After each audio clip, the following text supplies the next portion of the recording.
duk wanda kunama ta harba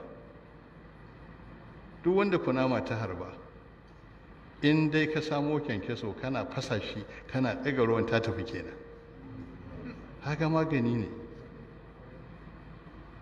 gyaɗa wannan kwaruri ɗin nan gujiya yau aka zo dafa ta a gidanka aka dafa ta ruwan dahuwar sai ka tsiyaya ka sha,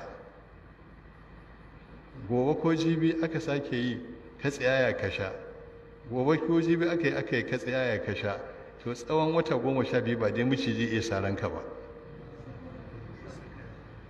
kaga ya saka abu sani ne ba a yi ba. in ka dubi turgunnuwa ita ce ake ce da ita lalo. kaga ana bi tana da 'ya'yan nata sai ka gansu kamar irin na alayyahu. to in ka san yadda ake mata ka haɗa ka ci, dan dai a ce kana nan miciji yana tsallake a cin ya gota ka tsallaka jansa sai ya mutu,